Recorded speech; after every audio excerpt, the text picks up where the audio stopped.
Welcome into the Pelicans Podcast alongside Jim Eichenhofer, the number 4 overall pick in the NBA draft, and our Pelicans analyst, Wes Johnson.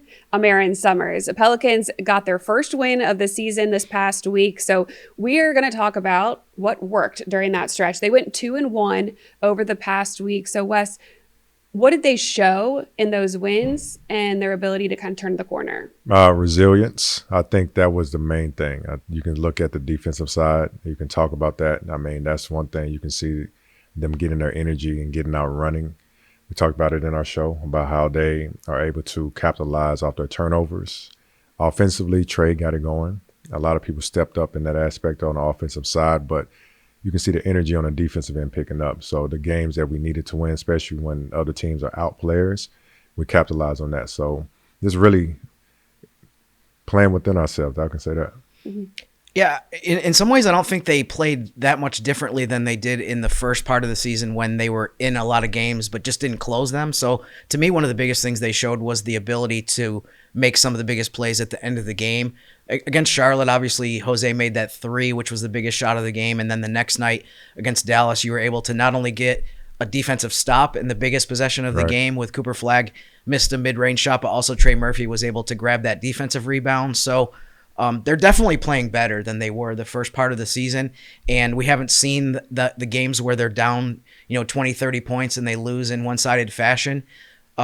So that there's definitely been improvement, but to me, it's been just a play or two here or there was the difference between what they did this week and what they did in some of the games at the very beginning of the regular season, where at the end of the night, you're like, man, that could have been a win against Memphis in the opener. Sure. That could have been a win against San Antonio.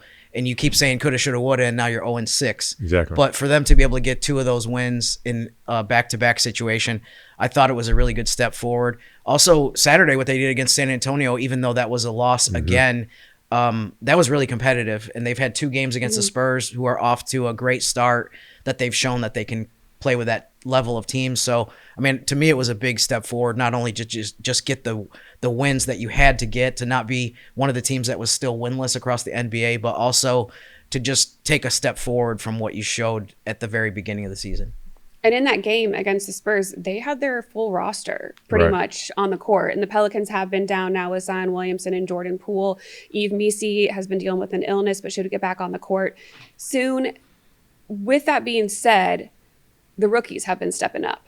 We have been seeing a lot from Jeremiah Fears, Derik Queen, especially this past week, and then Micah Peavy sightings. They've been happening as well. As a former player, what has stood out the most to you, or what do you appreciate about Derik Queen's game? He's just playing within himself. I think you can see his IQ out there. One, trying to get his teammates involved. When he doesn't have ability to get them involved, he calls his own number. So I think for me, just playing within himself, playing within the offense, and knowing how to guard and where to be at. So it's still like a learning process for him. Mistakes are going to happen.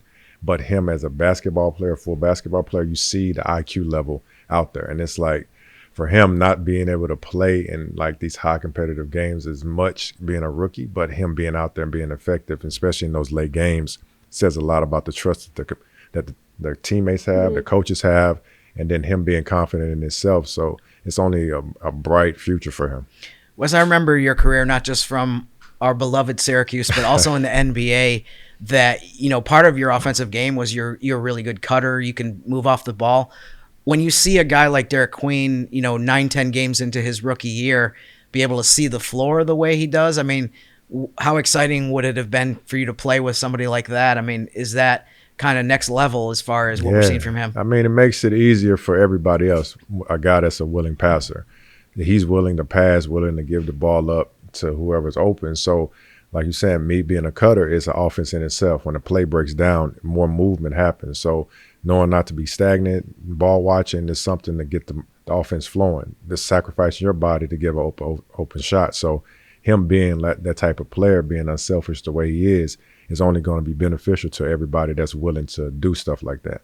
We've asked several players already about kind of the unique, distinct way that Derik Queen plays. I mean, how rare is it to have the basketball IQ that he does at 20, and just he didn't even have a training camp really. He didn't have he didn't get to play any preseason games. I mean, from a player's perspective, I mean, how exciting is that? Not only in terms of what he can do this season, but just kind of going forward? I mean, he plays his own rhythm. I mean, you can't even speed him up at all. Like that just comes from how he grew up playing basketball. So his speed is his speed, and you don't learn that like as a veteran, like in the NBA, because the game is fast paced. So people want to go super fast, but he has his own speed. So everybody's not be able to stay in front of him or keep up with him. And it says a lot about how he plays.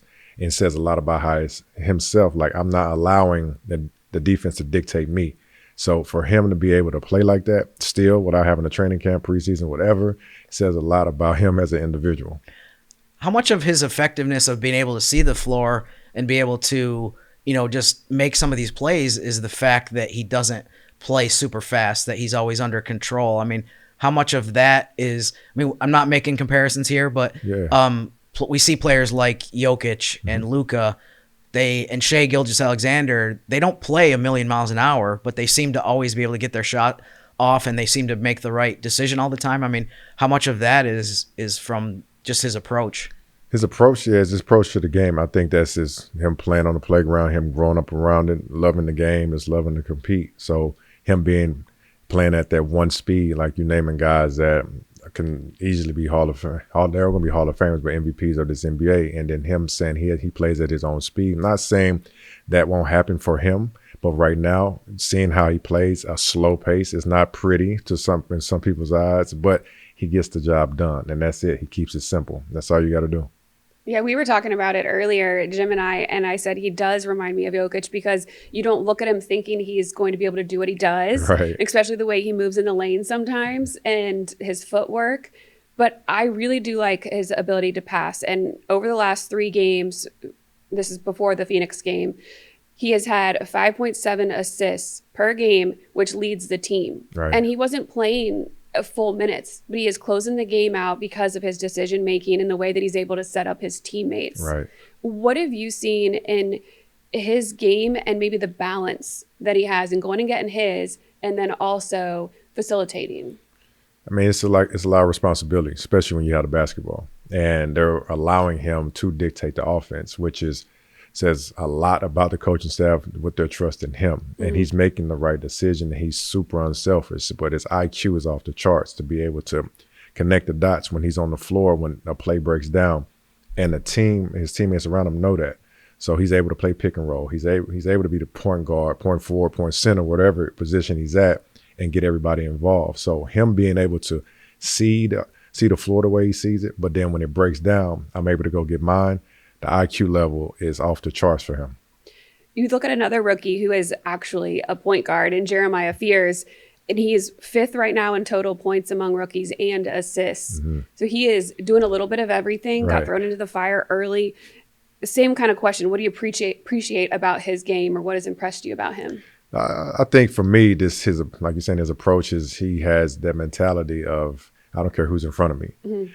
He's going to go get it no matter what. His speed, for sure. The way he plays the game is at that high octane up and down the floor, but he's able to change gears. He's able to slow down and play the pick and roll. For me, just watching him develop that pick and roll, if he's able to be the maestro in that pick and roll, it's only going to be crazy to see how he just slowly starts to develop. If you look at a guy like Chris Paul, he was able to master the pick and roll. And seeing him with his speed early on, being able to master the pick and roll, nobody's going to be able to stay in front of him. They can't stand in front of him as is, but him being able to manipulate the pick and roll and get downhill with his speed, it's been fun to watch him have an effect on the game. Wes, you were obviously a high draft pick, and when you get picked there, you're not going to the best team in the league. You're going to teams that are rebuilding. Right. From your experience, too, of maybe not just guys that you played with that were on your team, but guys that you went against, how impressed are you with Fears in terms of, it seems like the point guard is the hardest position to come into the league because for a bunch of reasons. I mean, one of them being there's 20-something really good point guards, yes. So there aren't that many nights off in the league. But there's just so many things I think too that you have to adjust to in terms of like where guys need the ball, running the offense, knowing all of the plays. So with all of that in mind, I mean, what's been your perspective on just how obviously there's certain things that he's going to keep improving and things that he's going to work on, but just your perspective on how fast he's been able to pick up different things and be a contributing player at 19 years old, which he just turned. Yeah, I mean, if you're saying all that, it's no nights off. I mean, because one, you're looking at tonight, he has Devin Booker that he's going to be playing against. So for him to be able to be as effective as he's been says a lot. Like going back to Queen, says a lot about the rookies that we have. So him being able to really dissect that playbook that we have, dissect the players and knowing where they like the ball, it's been like impressive to see how effective he's been being able to do that, being the point guard, being the, like you said, the conductor at that position. But for me, seeing him, okay, I can call my own number as well. Stuff breaks down, we need a bucket, he's able to go get one. But when he needs to slow it down and run a play, get somebody in the right spot, he's able to do that. And he's taking it head on. He's not shying away from anything that you're giving him. So his approach has been like, you know what, whatever you give me, I'm going to go out there and I'm going to do it. So it's fitting for his last name. When I watched his college tape before the Pelicans drafted him, that was actually one of the reasons I wanted the Pelicans to draft him, was I saw the video of him and I was like impressed by how he can get anywhere he wants because of his ball handling. What's your takeaway in terms of just the way that it seems like he can get different places? You mentioned this as far as creating his own shot, but also playmaking, just in terms of like what that means for his future and his potential. Just the fact that it just seems like the ball's on a string with him all the time. Yeah. And it just seems like that's a huge strength that you don't see too often from a guy just coming into the league. Yeah, I mean, people like try to develop, but I think his skill set it speaks for itself. You see him able to get anywhere on the floor. You see him able to push the pace and then be able to finish around the rim. So his skill set is like one of the things that makes you ooh and ah. But he knows that. And then the pace that he's able to play at when the play breaks down and go get his own, you can say that about a lot of players, but a lot of people can't go do that at a high rate. And being a rookie and being able to do it at a high rate that he's able to do it at, like you're saying, the ball is on a string and he's able to navigate and get downhill, take the bump, fade, one leg, hit a shot, or finish over a defender. So the rookies that we have are impressive. We saw him too in Summer League, the first game of Summer League against Minnesota, playing against some 7-footers, some really athletic bigs, and I think he had a shot blocked a couple times. It seems like that's already gone as far as his ability to get the shot over people. Yeah. But it just seems like, to me too, one of the things that I've loved about watching him is how he uses both hands. Yeah. And it feels like with both of these rookies, I hate to get too far ahead of ourselves here because we're only 9-10 games into the season, but it feels like with both of them, you could sit down a younger player and say, watch some of the things that this guy does.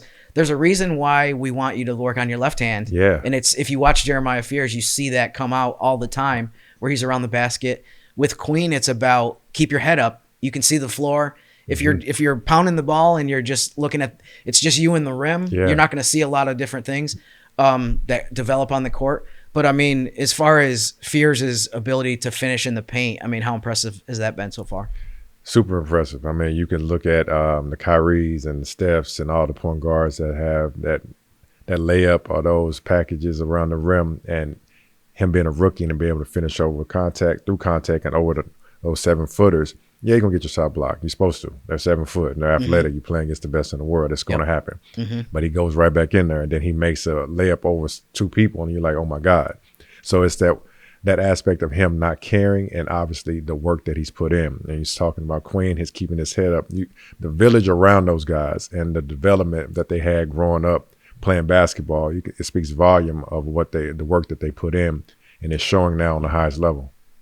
I think that we're seeing their growth every day in these games.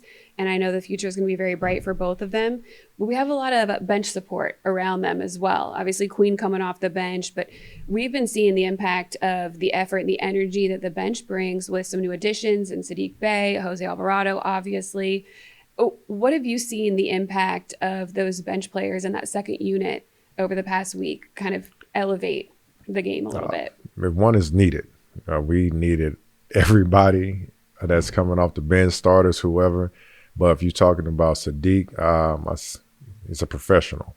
He's a professional basketball player. He gets in, whatever you need, he's going to do. Defensively, rebound, scoring.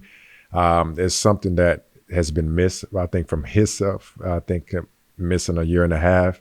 But being back out there, getting into a groove and getting back his feet underneath him on the floor. But you see what was missed from him when he played previous years, when he was in Detroit, Atlanta, whatever he was at. But him being on the floor and being as effective as he's been, it speaks volume of how the player and his approach, really the work that he's put in to get in fight to get back into the league, because he's a professional. Wes, you mentioned that the bench has been really needed. I think lately we've seen a lot of first quarter slow starts. So, I mean, even just on the scoreboard, if you just look at something as simple as the box score plus minus, there's been a lot of games lately where the starters have been big minuses. The guys coming off the bench have been big pluses, and that's why they won a couple games this week against Charlotte and Dallas, and why the San Antonio game was really competitive as well. So, I mean, to me, it's just been the kind of thing where they got to stop digging themselves holes so that the bench doesn't have to come in and rescue things. But at the same time, like, in fairness, in the first 9 games of the season, they used 7 different starting lineups. So you haven't even had a ability to say, okay, this is our starting group. Let's develop some cohesiveness. Exactly. So it's been constantly shuffling. So, you know, not to make excuses, but it does feel like that's a part of why the starting group has, whatever you call the starting group, there isn't really, you can't even say like this is the starting group because it's constantly changed. But to me, I think Jose Alvarado had a couple games this week too where he came in and just totally changed the game. And I'm going to talk about this a little bit later in the show, but his plus minus, I mean, they've done so well with him on the court. And I think just overall, the bench has been effective in changing games. For sure. I mean, like you speaking on the San Antonio game, yes, we started slow, dug ourselves a whole second quarter, but you send the bench and you bring in Jose, and you always need energy coming off the bench, regardless of whatever's going on. If we're in the lead, you still want to sustain the lead, because then you bring in the bench players, and then having a guy like Jose, he's going to bring the fire. You know what you're getting from Jose, and you can't match that from any other team. Like no other team has an energy player like Jose coming in, getting the crowd involved, flying around, doing what he does on defense. But obviously his shot has been falling. That's another thing from him that he's added. Knocking down shots. He's been able to score the ball. Yes, he can be infectious on the defensive end, but adding his offense as well has been a big plus. And him being that spark and that fire is only going to ignite the bench players and the starters that are playing with him. And that's how we've been able to fight. That's why we went 2-1. You mentioned getting the home crowd going. Yeah. Well, we have a 5-game homestand coming up. What will a successful homestand look like? Because we're talking about the number 1, 3, 4, 7, and 8 team in the West right now that are about to come into the SKC. That's not easy. No. It's not going to be easy. It's just one thing. Like, it's continue to build. I mean, we have those quarters where you see the upside in us. You see we were able to fight, we were able to sustain regardless of what we're playing. If we continue to build off those quarters that we have, those amazing fighting, knocking down shot, defensive flying around, let's see what that, and bottle that up and start the game like that and finish the game like that. Yes, shots are not going to fall, but we're able to sustain that. Yes, you're talking about the 1, 3, 5, 4, whatever team that came in. It's all about us. We know what they're going to do, but what are we going to do? How are we going to be able to go out there and be effective in these games? And that's how. Get the crowd involved, control what we can control. We talked about the 50-50 balls, that those little games early on that slip away from us that we could have won. We could control those aspects of the game if we lock in on that, and those how we win. I'm not going to sit here and get booed by everyone and say I want them to go 5-0, because if you look at the teams that they're playing, I mean, that's not realistic. But I mean, is it too much to ask to have a winning record, to go like at least 3-2 on this homestand? It's going to be tough because they're playing against. But even if, regardless of the wins and losses, obviously they need to win as many games as they can to stay in the play-in tournament race and that kind of thing. But to me, setting aside the outcomes, I want them to kind of continue to show that they can compete with some of the better teams in the West in the league. I mean, what they've done in the 2 games against the Spurs, to me, is encouraging. You went 0-2. But if they're going to be one of the best teams in the West, which it looks like they will be, if you can hang with those teams, maybe get a win or 2 here or there. You know, you play the Lakers, Nuggets, OKC 3-4 times. If you can win some games here and there against them, trust me, the schedule, I think, at some point will get a little bit more manageable. Yes. And you won't be playing against maybe the elite teams in the league. Sometimes it doesn't feel like that ever is going to happen. But I think that there will be some games against the East as well. So if you can show that you can compete against this caliber of team, to me, it'll be a good sign that going forward, there's 70 something games left in the season. We don't need to act like the sky is falling already, even if some of these games coming up are losses against some of the best teams in the league, especially given the Pelicans injury situation where they do have some guys who are out. So win as many games as possible, but if you don't go 3-2, 4-1, show that you can do what you did against San Antonio and prove that, maybe you didn't win the game, but you're not that far away from being able to get wins against teams like that. For sure. Replicate the energy and effort that we've seen over the past week and use the home crowd to your advantage. Exactly. Come out hot from the start, get them going and feed off of their energy as well. Wes, thank you so much for joining us on the podcast today. If you want more of Wes Johnson, this is a shameless plug for our pregame show. All right. You can watch it 30 minutes before every game on the Gulf Coast Sports and Entertainment Network. So check in with us there. Thanks. No problem. Appreciate Wes Johnson joining us on the podcast. And as they do every week, Jim Eichenhofer has his players of the week, players to watch, trending numbers. So let's get into it. Jim, player of the week from this past week. My player of the week is going to be Jose Alvarado because of the impact that he made on the games that he played in. It just seemed like he was a game changer almost every night. And I mean, obviously he made probably the biggest shot of the season so far, that three-pointer against Charlotte, which ended up being a 4-point win for them. But over the 3 games that they played in week 3, he was plus 27 and plus minus. And I know some people think that people get carried away with the plus minus stat and they think but I mean, he consistently over the 5 seasons that he's been here has been, the team plays better when he's on the court than when he's off the floor. I mean, even he's had stretches last season where they won like 3 games out of 35 when he didn't play. Just some of the stats are unbelievable. By the way, too, honorable mention, Herb Jones led the team in plus minus at plus 28. So 1 point better than Jose, but I'm going to go with Jose for player of the week just because I think it was kind of obvious of how much of a difference he made. Jose averaged 13 points, 4 rebounds, and 4 assists in only 23 minutes per game. So very productive. Just we talked about Derik Queen earlier, not playing 30, 35 minutes, but still contributing in a lot of ways. The player to watch is going to be Herb Jones.